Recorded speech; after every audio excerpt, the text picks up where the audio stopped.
Tetapi orang-orang yang selalu melawan dan membenci dakwah-dakwah salafi. Banyak sekali yang mereka lakukan itu teman-teman, tetapi bukan untuk sesuatu yang mendekatkan diri kepada Allah, tapi semakin jauh. Mereka merasa kalau dirinya semakin dekat kepada Allah, tetapi semakin melanggar perintah dari Rasulullah. Saya kasih contoh beberapa. Ini perkara yang simple, yaitu ketika Rasulullah SAW memerintahkan kita untuk memelihara jenggot, merapikan kumis, mereka sebaliknya menyukai.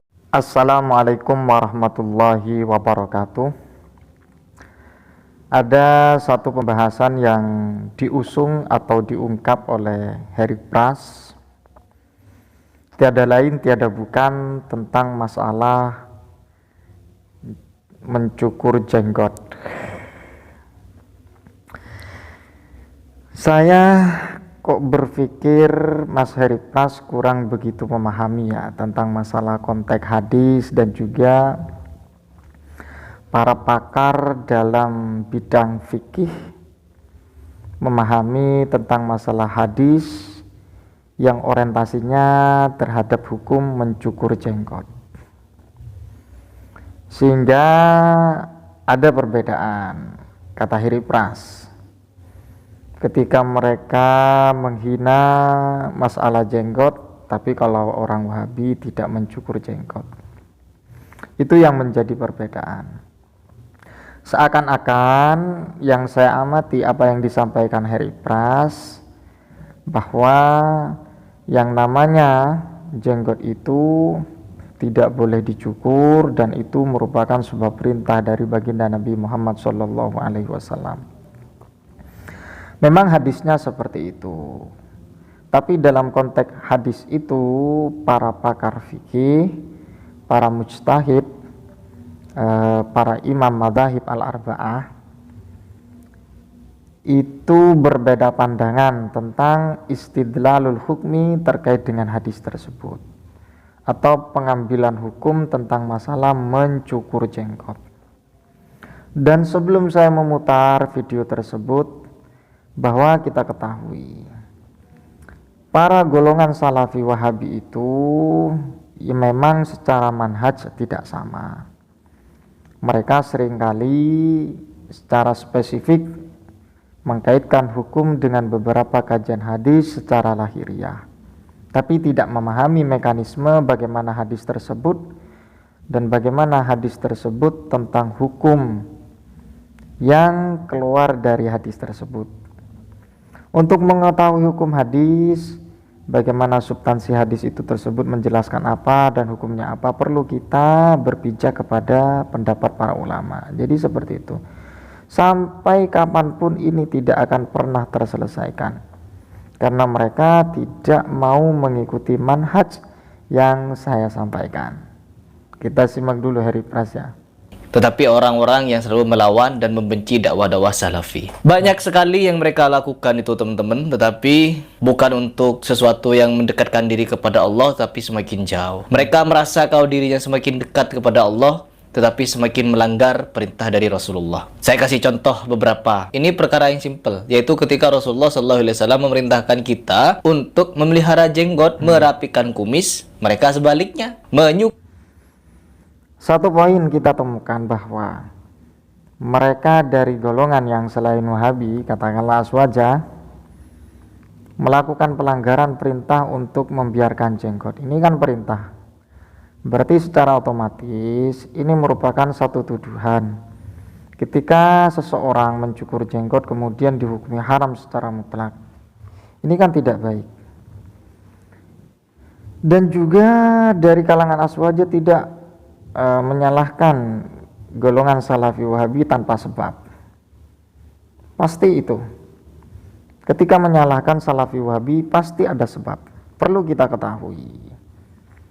Sebelum Anda, Harry Pras, mengungkapkan sesuatu yang berkaitan dengan masalah hukum jenggot, perlu dikonfirmasi dulu, perlu dikaji dulu. Ketika Anda mengatakan bahwa mereka-mereka yang mencukur jenggot itu termasuk orang yang melanggar perintah Allah dan dihukumi haram, itu dikaji dulu. Bagaimana sikap para ulama terkait dengan masalah jenggot. Yang terpenting dan perlu saya tegaskan, masalah halqul lihyah atau mencukur jenggot ya, atau qasus syawarib, mencukur jenggot dan sebagainya, itu ada perbedaan para ulama. Ketika latar belakang hukum atau hukum yang dibangun yang berdasarkan khilafiyah antara para ulama, maka tidak baik untuk mengatakan bahwa itu melanggar aturan baginda Nabi Muhammad SAW. Karena kata Herifras, yang namanya jenggot itu ya tidak boleh dicukur, itu sesuai perintah baginda Nabi. Mari kita buktikan bahwa kalau memang permasalahan khilafiyah tak perlu dipersoalkan. Ketika antara para ulama silang pendapat tidak perlu dipersoalkan. Yang menjadi persoalan itu manhaj dari Salafi Wahabi atau teori yang dilakukan Salafi Wahabi, sehingga menghukumi secara mutlak keharaman mencukur jenggot. Ini kan satu pemahaman yang kurang pas ketika dikaji dalam substansi hadis tersebut. Ada satu keterangan dalam kitab Al-Fiqhu Al-Islami wa Adillatuhu karya Syekh Wahbah Zuhaili. Wa qad harrama al-malikiyatu wal hanabilatu halqaha. Dari kalangan Malikiyah dan juga kalangan Hanabilah itu menghukumi haram mencukur jenggot. Wa tabara al-Hanafiyatu halqaha makruhan tahrimian. Dan menurut versi dari kalangan Hanafiyah bahwa yang namanya mencukur jenggot itu adalah makruh tahrim. Ila angqol wa qala asy-Syafi'iyyatu bikarahiyati halqiha.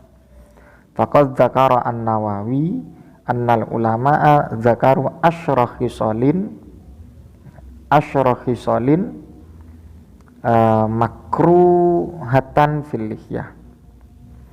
Bahwa menurut dari kalangan Syafi'iyah,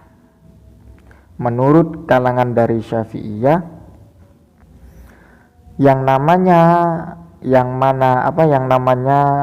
mencukur jenggot itu, terkait dengan hukum mencukur jenggot itu adalah hukumnya makruh.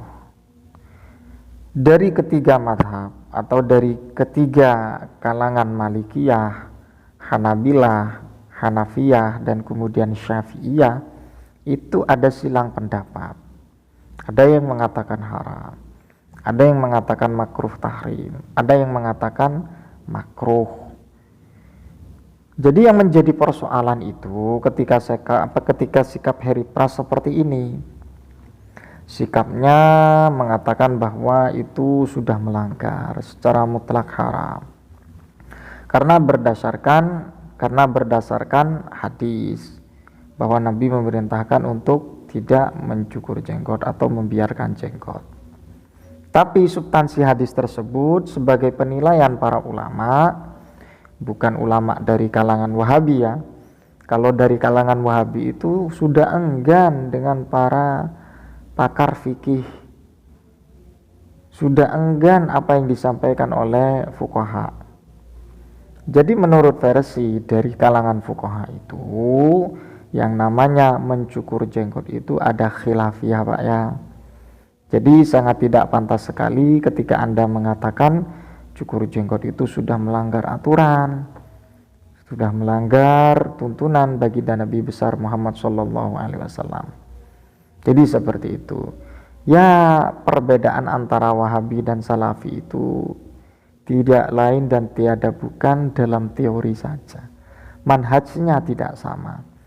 Sehingga ketika manhajnya tidak sama, ya tidak mustahil bahwa mereka pola pikirnya tidak sama, dan apalagi terlalu ngegas menghukumi haram masalah mencukur jenggot. Jadi seperti itu Pak ya. Wallahu a'lam bishawab. Assalamualaikum warahmatullahi wabarakatuh.